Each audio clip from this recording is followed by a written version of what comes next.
Good evening, everyone. Welcome to our Sunday evening online devotions. I hope this finds you well and encouraged wherever you're watching along this evening. For the summer Sunday evenings, we're working through this little series entitled Sharing Our Lives, where just different folks in our church are sharing a little bit about their story, how they came to know Jesus and how precious Jesus is to them. So this evening, I'm interviewing someone who's only been a member of our church about 6 or 7 months, and that's Nicola Peacock. And as you listen to Nicola sharing a little of her story, I trust you'll be encouraged. And then after, I trust you'll enjoy the rest of your evening. So thanks for tuning in, enjoy this, and God bless. Okay, Nicola, thanks so much for agreeing to be interviewed as part of this little Sunday evening Sharing Our Lives series. We want to begin by just hearing a bit about you. So can you tell us a bit about yourself, where you're from, what you do, maybe a wee bit about your family? That'd be great. Yeah, so I'm from Ballynahinch. I grew up with, I've got a brother and a sister, a mum, dad, and I now live in Belfast, and I'm working as a nurse, and I've just finished my training to be a midwife. So just kind of waiting on the next step and seeing where the Lord will take me. Okay, brilliant.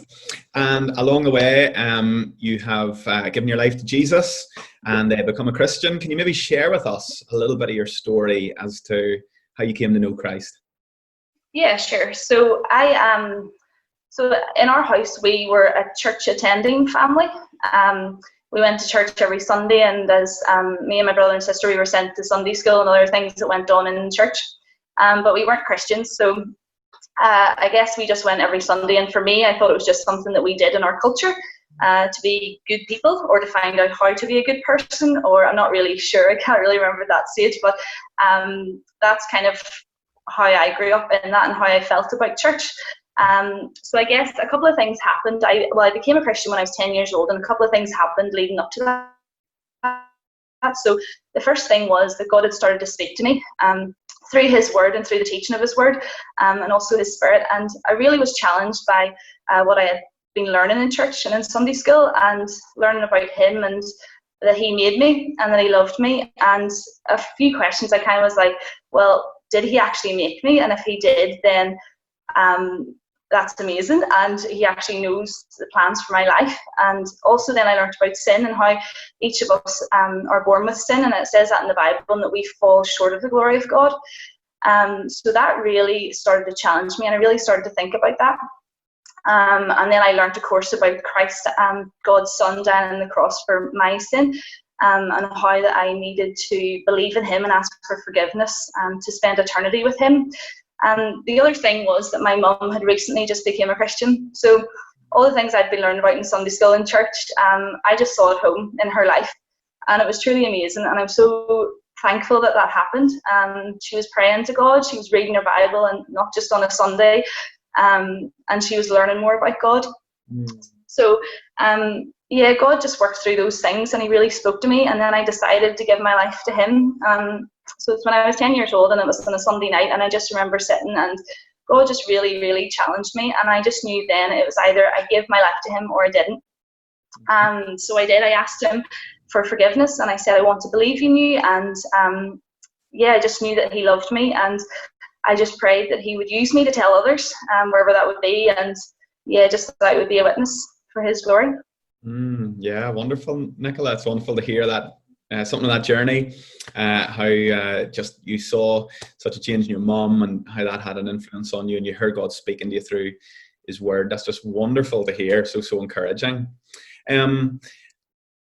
As you've grown as a Christian from you were 10 to now, you probably learned lots of lessons along the way. But if you were to articulate kind of one particular thing about God that is precious to you, something perhaps you've learned along the way, or something in your relationship with God, what kind of things would come to mind for you to share with us?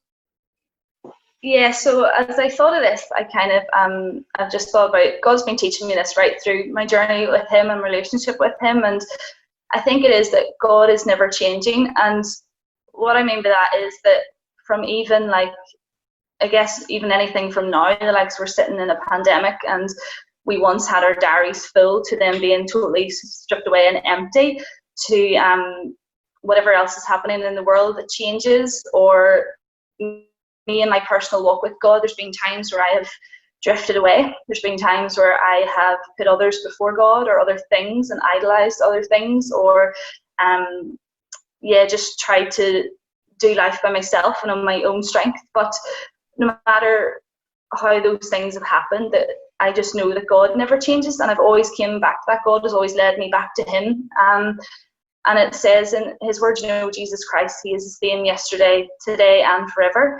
And that means his Bible as well, and his word, and how he speaks to us. And I think I'm just so thankful for that, because even like day to day, our emotions change so quickly. Like 1 minute we can get jealous, we can get hot-headed, we can get angry, and like we're not called to be that, but it happens, it's human nature. But we're called to be like Christ, and we're called to show love when the world tells us not to love. We're called to be salt and light if you're his child. And I'm just thankful that he's been able to show me that, and no matter kind of what goes on in life, it can be a learning curve as well. Like God teaches us through things, and I guess it's kind of, I've been challenged to, instead of getting frustrated as well, or wonder why things happen, to actually turn to God and say, what can I learn from this? How can I be more like you, and how can I tell others about you through this? Mm-hmm.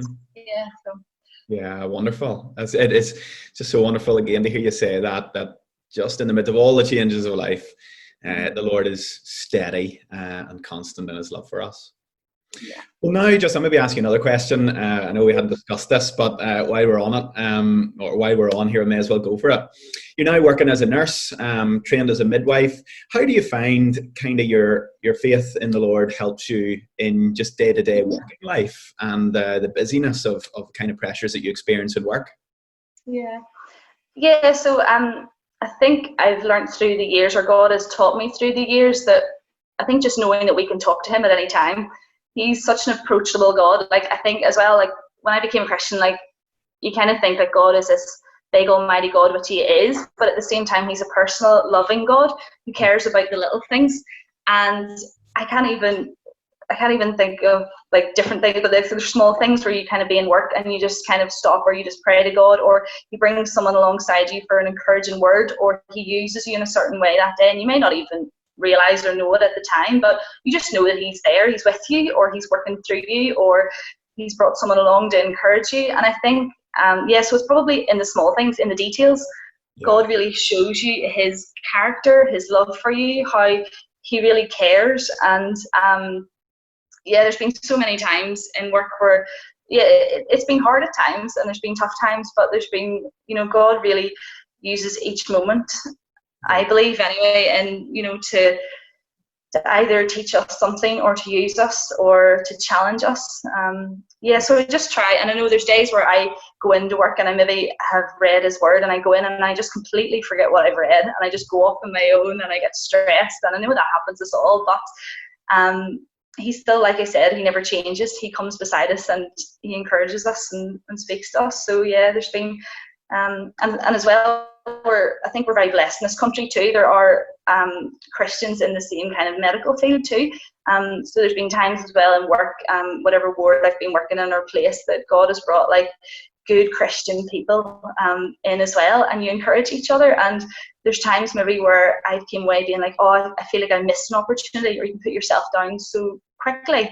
But then your Christian friend just kind of builds you up again, and you kind of go, or you're just being like trying to encourage each other and other people around you. And and I guess from that as well, you kind of learn that you don't rely on yourself. You always rely on God, and it's through him, and it's his work. It's his work, and it's all for his glory. And that just makes you rely on him, I think, and not on yourself. Yeah.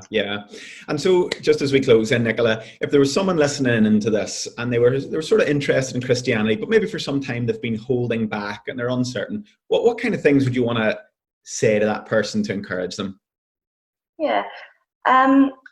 I would just ask you what's holding you back, because I think there's no excuse. Like God is a good God. He's a good Father, and he made you and he loved you. But at the same time, we know, like we read in the Bible, that there's going to be a day that he's going to judge us, and he's coming back. And if you haven't decided to follow him, then that means eternity without him. And I guess that should drive you as well, but also that he loves you and cares for you, and then that means on the other side that if you choose to follow him, it'll be eternity with him, the person, the Almighty God who created you and who loves you and has a plan for your life. And just talk to people as well, talk to other Christians, and just ask them to be honest as well. I think like I said before I became a Christian, you kind of think you go to church to be good people or to find out about that, but it's not about that. It's about, we are broken people in a broken world, relying on a perfect God who died for us and who loves us, and we just need to come and believe in him and trust in him. Yeah, wonderful. Nicola, thanks so much for sharing this little bit of your life with us, a little bit of your journey, and just for being honest and real with us. We really appreciate it. Thanks. Thank you.